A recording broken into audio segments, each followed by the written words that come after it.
got a minute, can we talk? I like that Jesus talk, and I like to talk about Jesus with my friends. And I like to hear you say how Jesus came your way. And I like to talk about Jesus with my friends. Hey, well, hello there. Have you got a minute? You want to talk about Jesus? Welcome to Jesus Talk Live. My name is Charlotte Bise, and I am your host tonight.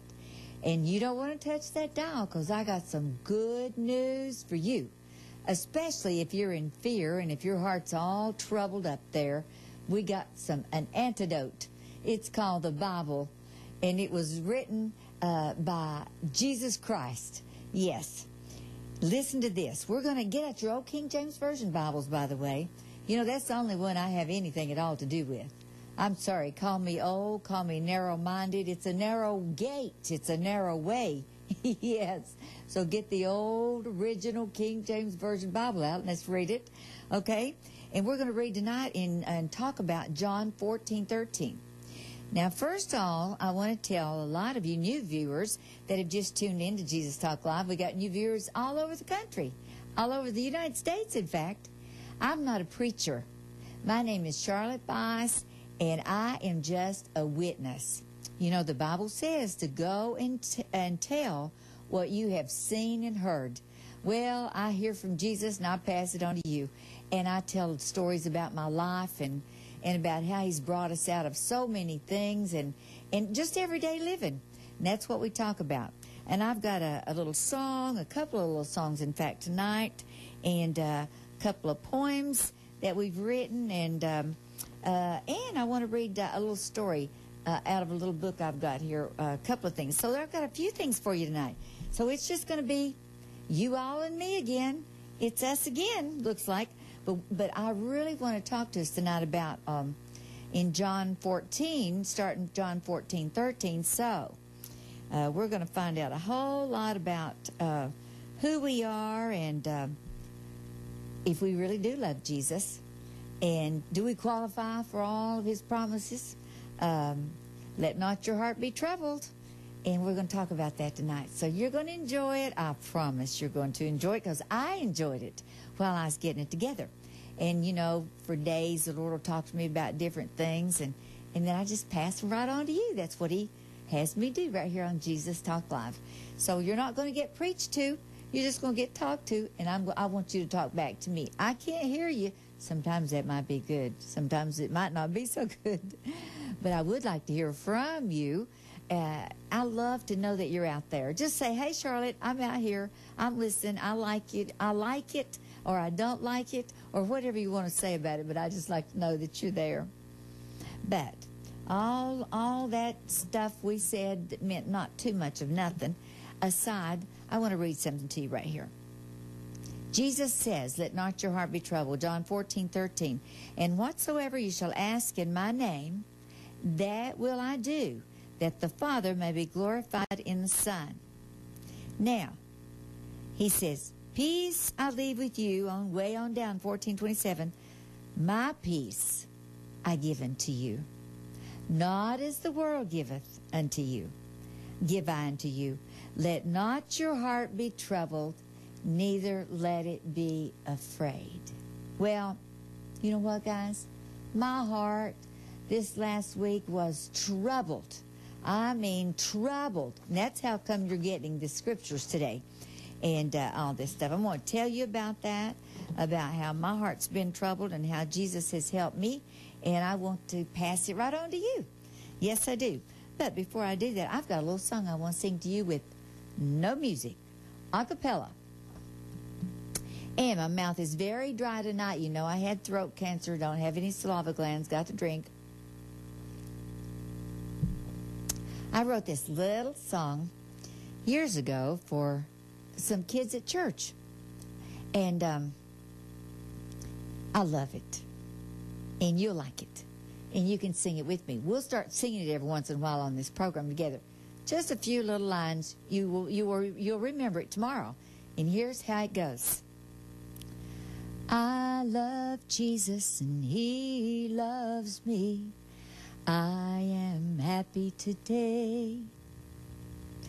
I love Jesus and He loves me. I am happy today. He wrote my name in the book of life. Makes me so happy to say. And I love Jesus and He loves me. I am happy today. If we'll love Jesus and love each other, we'll be happy today. If we'll love Jesus and love each other, we'll be happy to say. Our name is written in the book of life. I'm going to heaven someday. If we'll love Jesus and love each other, we'll be happy today. How about that? You didn't know I could sing, did you? And now you still didn't know I could sing.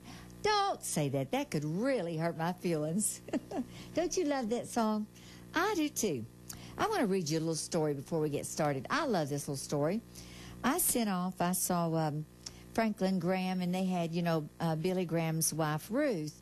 She died and gone to heaven, and they gave free. And if it's free, I'm going to order it if it's something I really, really want.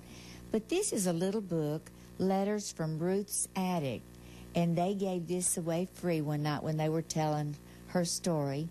And they had just found some of her writings and put them in this little bitty book. And this one I want to share with you today. It's called The Coat. This is a true story about her. Just a real short little story. It says, one semester at Wheaton College, a friend and I decided to give up the privilege of eating in the upper dining hall and move to the lower dining hall in order to give the difference in cost to a student we knew on campus who was in real need. Wasn't that sweet? The upper dining hall was cafeteria style, and the students ate at small tables, and the atmosphere was decidedly more pleasant. The lower dining hall was in the basement of Wilson Hall, a girls' dormitory, and students ate family style at long tables. The difference per semester wasn't all that much, but there was a need, and we felt that this was an opportunity to help. Well, later I saw the student who was in need wearing a coat I could not afford. My instant reaction was indignation. And then it was as if the Lord Himself asked, "Are you doing this for her or for me?" I had to admit that we were doing it because we loved Him. "That's all I wanted to know," he said. It was all I needed to know.